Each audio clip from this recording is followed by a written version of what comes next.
Hello everyone, Treecks here, and welcome back to The Legend of Zelda Oracle of Seasons, the linked game. Last time we actually finished dungeon number 5, also were able to do a couple of side quests, and today we are going to get started with the next section of this game, part 6 you might say, heading towards dungeon number 6 and all of the side quests that relate to it. Speaking of side quests, after getting a couple of rewards from our Gasha nuts, we are now in the possession of a couple of rings, and therefore appraising is going to be the first thing we needed to do. However, we also got ourselves the level 3 ring box in the meantime, of course, so diving into our list is also going to be a thing I want to do. The first one is going to be the Red Joy ring. That is indeed a new ring, even though I'm not going to be using it. And the second one is the Rocks ring, where we're able to actually stand on cracked floors, but that one I already got in Oracle of Ages, so is also not going to be a new one. Now, let's go to our list. Now that we have room for 5 rings, we've got 2 extra spots, and therefore we are able to equip 3 new rings. Because the Maples ring is of course going to be useless by this point, and therefore we can actually replace it. The Power ring level 2 is a very good one, so that one I'm going to bring. I can also bring the this one, the Heart ring. I'm always running low on health, and therefore an auto heal is definitely very handy to bring along. And number 5 is going to be... the light ring might be a good one, but... let's see what I all have. One of these, perhaps. Yeah, you know what? Peace ring. Why not? We're able to carry 5 anyway, so... I think that's going to be good enough for now. And now it's time to actually get that secret in the game that I did in the meantime, in Oracle of Ages. The Goron secret. Which actually gave us the big Goron sword. Let's also get it in this game now. Before we do, let's go climb the Maku tree, see if he's actually grown a bit more. Should be more stuff available at the top of this tree. Another Gash seed for free, thank you.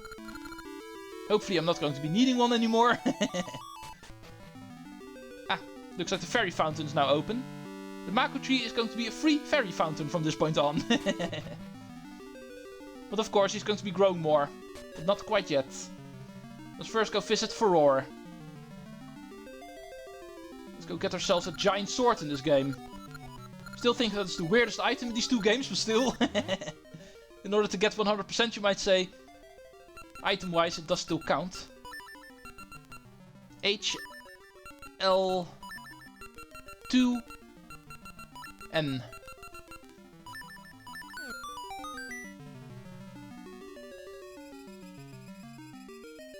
I'm actually surprised it fits in such a tiny chest. A throwback to the Legend of Zelda Ocarina of Time. The big Goron sword. An item that actually uses both of your item slots in order to use. Right, that was it when it comes to doing quick business beforehand. Here in Horon Village.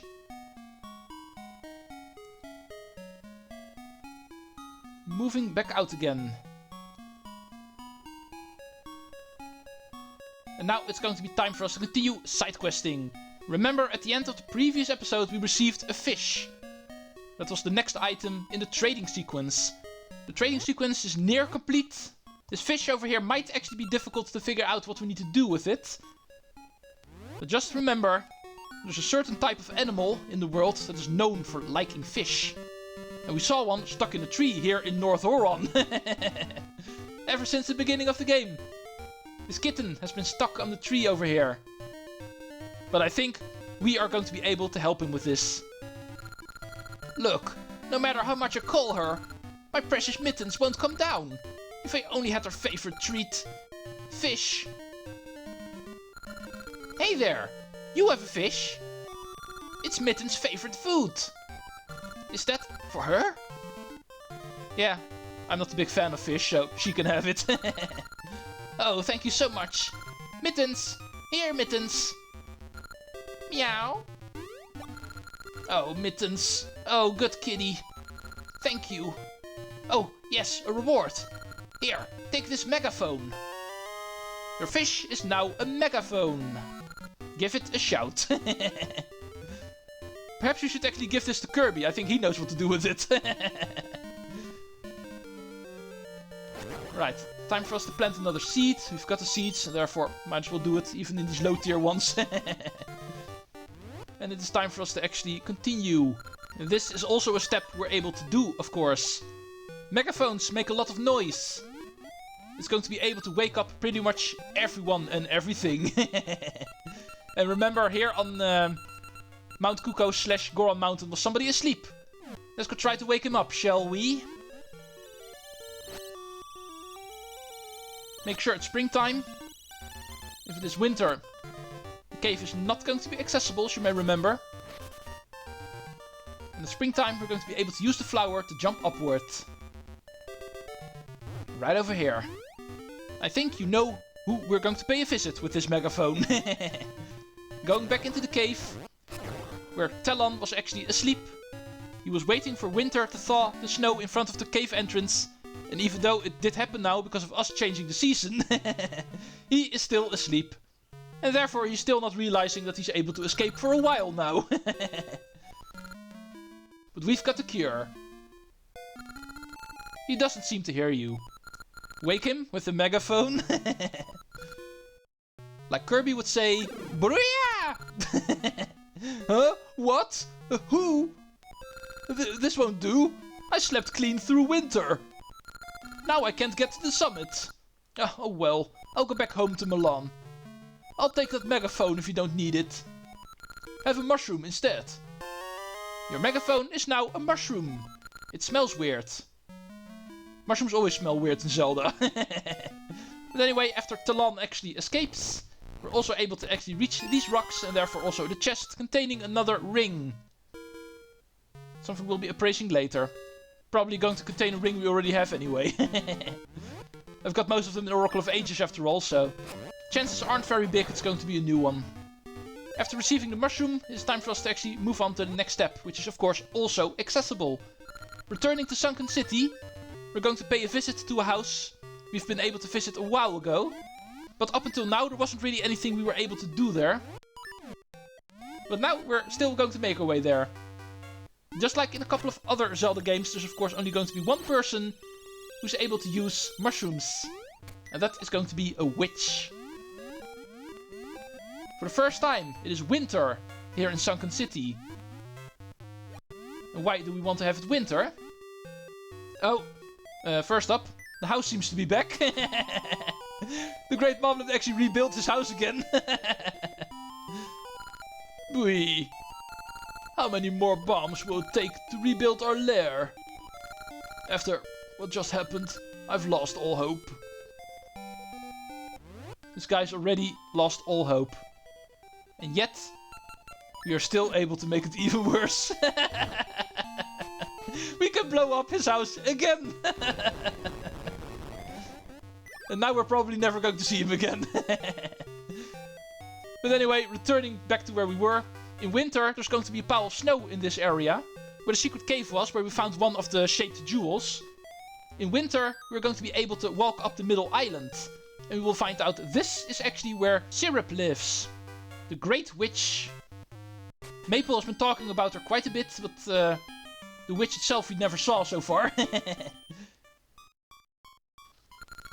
If Maple were here, I'd send her to Mount Cucco for mushrooms.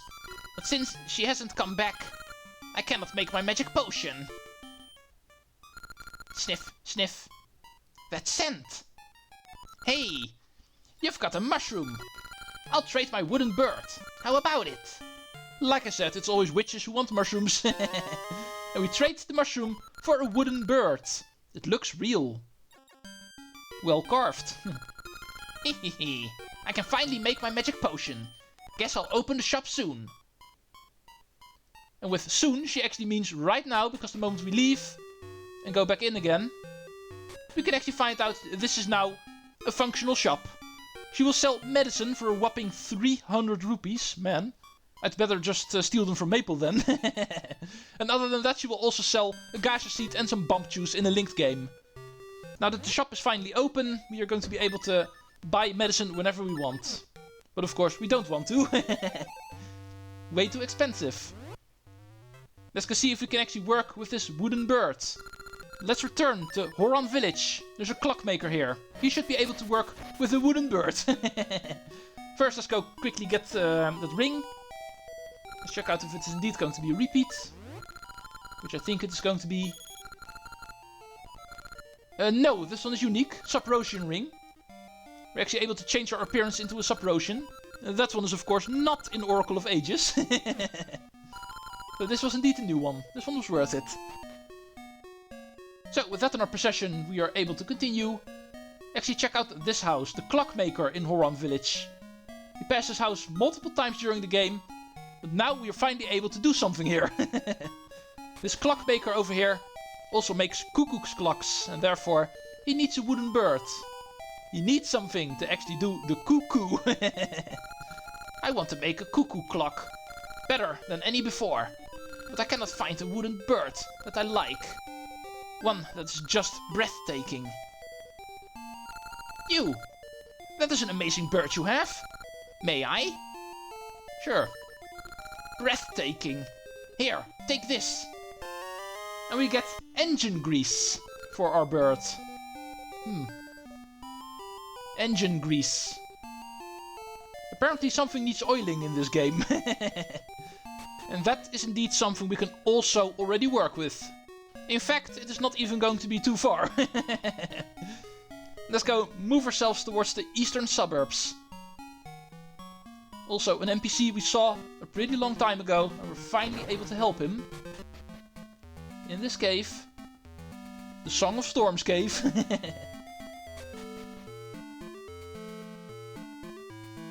Last time we were here, we were for this NPC, this kid over here.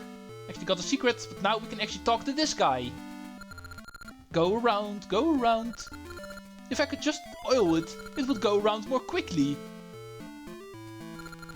Engine grease? Will that make it go quickly? It sure will. You just wait. Really? Take my phonograph. We traded our engine grease for a phonograph. What a tune. Oh man. I hope my 60 frames per second is going to be able to record this properly.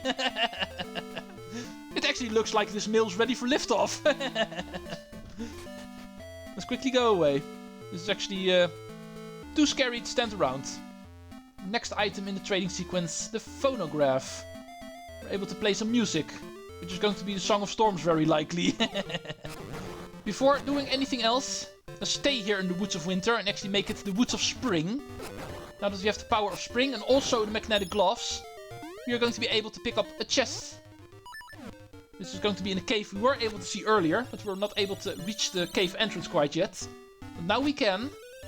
And we're also able to actually clear the cave. Reaching the cave we were already able to do. But we needed more than that. Remember this screen to the right over here. Step 1. Power bracelet required, because we need to actually carry these rocks. Step 2. Spring required, because we need to be able to get up here. And then step 3. Magnetic gloves required, because this cave is going to have one of these blocks. The only way to cross this gap is going to be to repel ourselves. In case you were wondering, why didn't I go here sooner?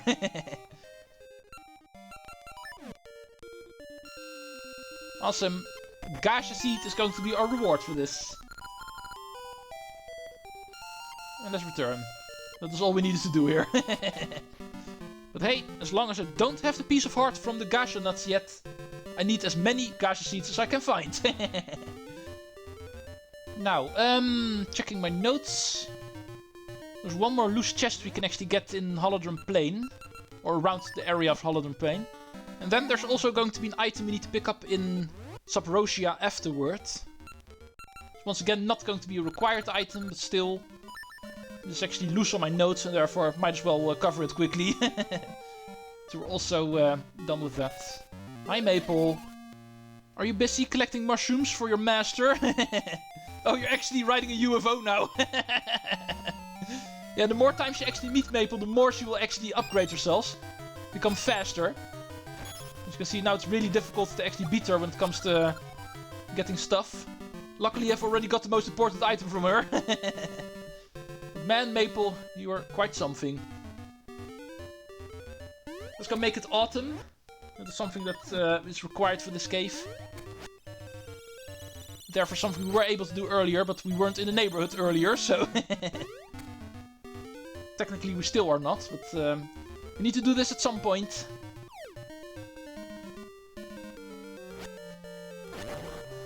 Moving back towards North Horon through this route.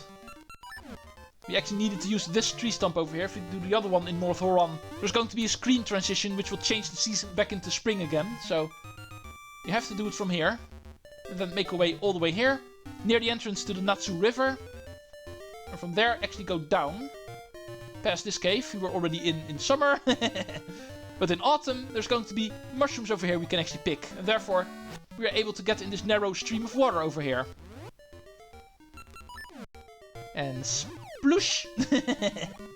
Oh, stupid River Zora. But anyway, here's the cave. I believe this is going to be for a ring. It's not going to be for gas sheet. It's going to be for a ring, I'm pretty sure. Just keep on swimming. Don't get scared because of the enemies. They rarely attack you. And then make our way around. And get ourselves a ring, indeed. That was indeed what we wanted. And that was all. So, with that, there's actually only one more thing we need to do, side quest wise. This one is going to take a bit longer, since we need to pick it up in Subrosia. I will take a small break, make sure my recording actually succeeded, save my game. I will see you folks in a minute. Time for us to actually move back into Subrosia from Mount Cucco's entrance. But before we do, now we have the ability to change the season into autumn, of course, and therefore we are able to grab these mushrooms and get them out of the way. And finally actually reach this soft soil location over here. This one has been taunting us for a while, but now we're actually able to reach it. There's no new entrances into Subrosia. We're going to be entering through an old one. And then we can actually start trying to find something we've been hearing stuff about ever since the first time we went in here. Last time we were here, we actually learned about a furnace, which is actually able to melt the hottest metals. It is time for us to start searching for those two metals. With the magnetic glove, we are actually able to get those. First one is going to be right over there. However, we need the magnetic gloves in order to reach that chest over there. And that is the game's way of making sure you don't do this too soon. Move your way around into this forest and find out there's indeed a couple of magnetic blocks over here. And now we're actually able to cross them. Hello, blue ore! A very long time ago somebody talked about the rare blue and red ore. Those are the two we need to collect. And then we are going to be able to make something rare out of that. First up, we're going to check out this very suspicious little soft soil location over here. Not going to be a gaseous seed location, of course, but there is going to be a ring hidden in here.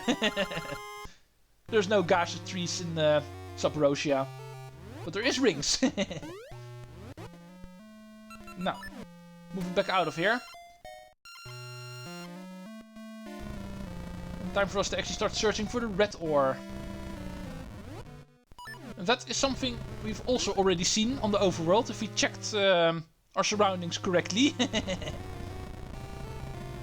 For that we actually need to go down here and... Oh. This is the pirate hideout, so... Correction, I went the wrong way. Just remember these guys, they're going to be relevant for later. The pirates that we actually met in Oracle of Ages, that were actually going around in the Sea of Storms, remember those?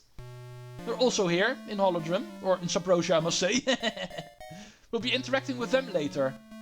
First we're going to check out what I wanted to check out, namely the location of the red ore.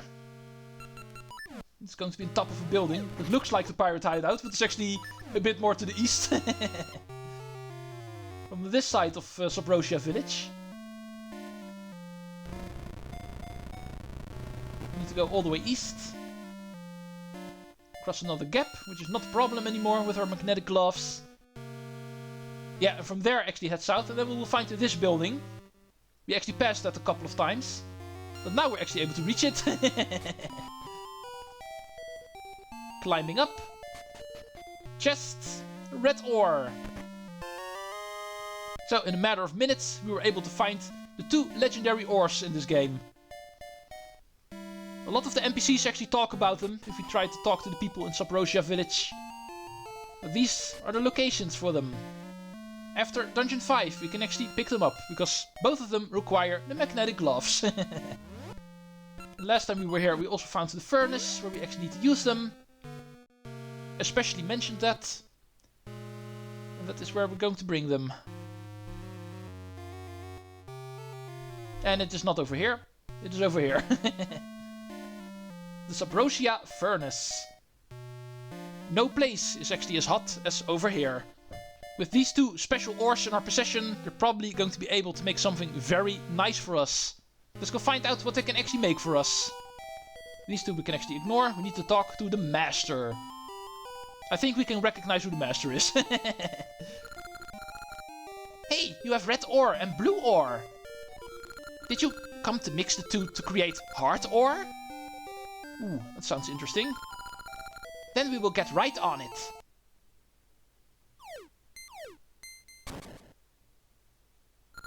Okay, here goes. Oh, not this again. Apparently, in order to make anything in both of the Oracle games, you need to do a dance. This has got to be some sort of ritual. It's not like the machine works on its own or anything.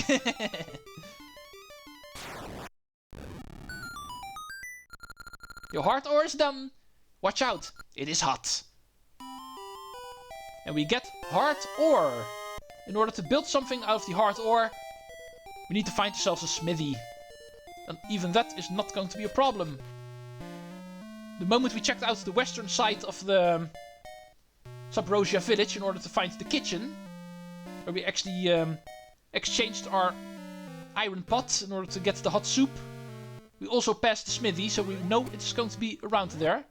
It's going to be one of these buildings on the west side. This one, the Subrosian smithy. That is actually where we need to bring the heart ore. Time for us to actually pay a visit. Right, this seems to be the building. Let's see if I can actually do anything. The smithy. Sir, can you help me? Welcome to the Subrosian smithy. We do the finest work in the land, but we take on only jobs that interest us.